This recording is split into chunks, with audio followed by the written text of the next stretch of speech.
तो गाइस आज हम बात करेंगे my life as a loser के चैप्टर नंबर 7 के बारे में। और पिछले चैप्टर में हमने देखा था पास्ट एंचॉल के गलत दबाने की वजह से फ्यूचर एंचॉल बेहोश हो चुका होता है, जिस वजह से वो दोबारा से उस जगह पे आ चुका होता है जहाँ पे उसकी बात हमेशा जीनो किम से होती है। और क्योंकि एंचॉल अभी किसी असली दुनिया में नहीं होता इसलिए वो अपनी असली बॉडी में होता है। मतलब समझ रहे हो ना कि ये मानवा कितनी ज्यादा कॉम्प्लिकेटेड है। मुझे लगता है इस मानवा को समझ और समझा भी सिर्फ वही सकता है जो खुद थोड़ा मैच्योर हो, क्योंकि इस मानवा में खुद से ही खुद के साथ पंगे चल रहे हैं और खुद के ही खिलाफ प्लानिंग होंगी शायद। तो खैर क्योंकि फ्यूचर एंचॉल अभी अपनी असली बॉडी में होता है इसलिए वो खुद को देख के कहता है, क्या आखिर मैं अभी अपनी असली वाली बॉडी में क्यों हूँ? क्या सब कुछ खत्म हो गया है? क्या मैं अपनी असली बॉडी में हमेशा के लिए आ चुका हूँ? अरे नहीं, मुझे याद आया उस हरामजादे ने मेरी गर्दन दबा के मुझे बेहोश कर दिया था। सच में पास्ट वाला मैं एक सच में बहुत ही ज्यादा हरामी किस्म का बंदा है। लेकिन इतने में ही जीनो किम की आवाज आती है और वो कहता है, तूने खुद की ही गर्दन दबा के खुद को बेहोश कर दिया और तुझे इसके ऊपर हंसी आ रही है। पास्ट वाला एंचॉल बिना किसी वजह के किसी की भी गर्दन दबा देता है और उसे बेहोश कर देता है और तुझे ऐसा लग रहा है ये कोई मजाक वाली बात है, तू हंस रहा है। एंचॉल कहता है, हे मेरा कोई ऐसा मतलब नहीं है यार, मतलब लेकिन सच में यार हंसी तो आएगी ना। जीनू कहता है,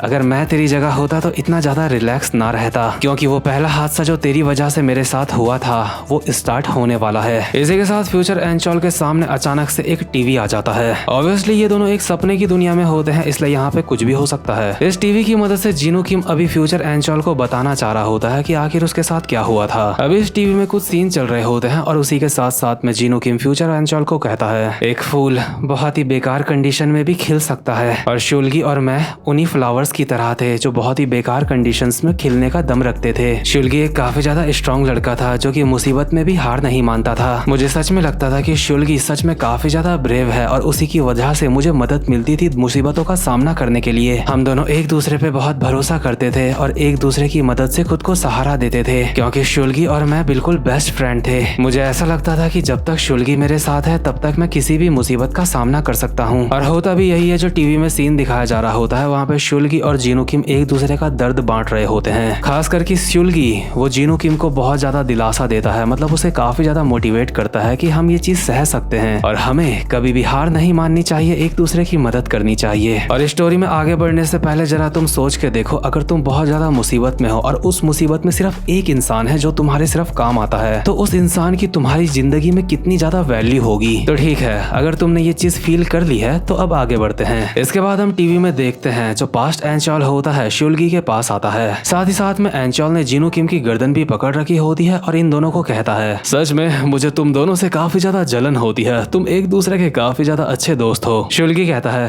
क्या मैं और जीनो किम? ही। हाँ तुमने सही कहा, मुझे लगता है तुम्हारी ही वजह से हमारी दोस्ती हुई है। एंचॉल कहता है, क्या मेरी वजह से तुम्हारी दोस्ती हुई है? ठीक है, अब मैं चाहता हूँ कि तुम दोनों आपस में फाइट करो और तुम दोनों में से यहाँ पे जो भी जीतेगा वो लूजर नहीं कहलाएगा आज से। तो ठीक है सारे लॉन्डो, तुम्हें क्या लगता है इन दोनों में से फाइट में कौन जीतेगा? चलो अपना अपना सट्टा लगाओ। अभी क्लास के लॉन्डो ने शुल्गी और जीनो किम के ऊपर सट्टा लगा दिया होता है कि जीतेगा कौन। और साथ ही साथ में स्पिरिट वाले जीनो किम की भी हमें वॉइस ओवर आ रही होती है। शुल्गी और मैं एक दूसरे के लिए काफी ज्यादा मायने रखते थे, लेकिन तू एंचॉल, तू एक नंबर का शैतान था, एक असली शैतान। तूने मेरी जिंदगी मुझे सता के बहुत ज्यादा नर्क बनाई थी। किसी को सताना बहुत ज्यादा आसान होता है। तुम सारे के सारे लोगों ने उस वक्त अपनी अपनी शर्तें लगा दी थी शुल्गी और मेरे ऊपर, लेकिन मैं शुल्गी से बिल्कुल भी फाइट नहीं करना चाहता था। इसलिए मैंने तुझसे पूछा था कि आखिर तू मेरी शुल्गी से फाइट क्यों करवा रहा है? मैं ऐसा नहीं करना चाहता हूँ, लेकिन मुझे अच्छी तरीके से पता था कि तेरा जवाब क्या होगा। मुझे पता था कि तू मुझे मारने वाला है, लेकिन हैरानी तो मुझे ये चीज देख के हुई कि तेरा मुक्का पड़ने से पहले ही मेरे मुंह पे मुक्का पड़ा था शुल्गी का। मैंने ये बिल्कुल भी नहीं सोचा था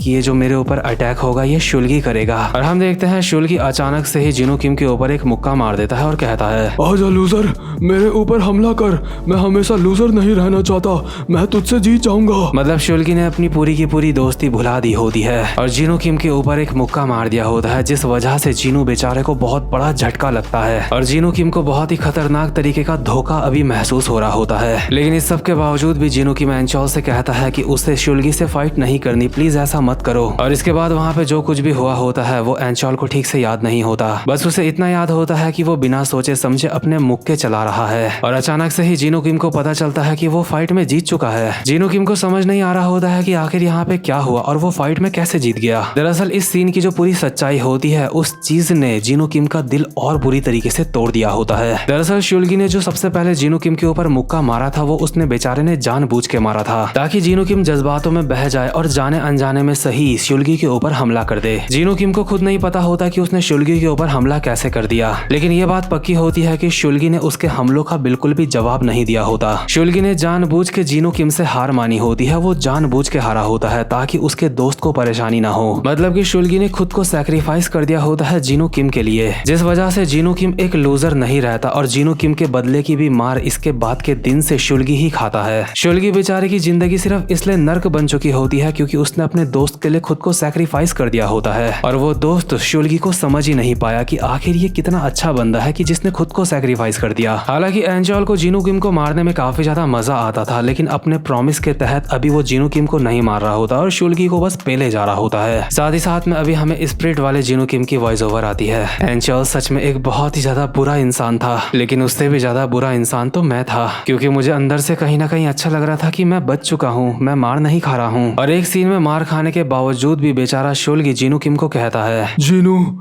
इसमें तुम्हारी गलती नहीं है, एंचॉल ही एक बुरा इंसान है, तुम अपने को दोष मत दो। जीनू एक ना एक दिन ऐसा आएगा जब हम अपना बदला लेंगे।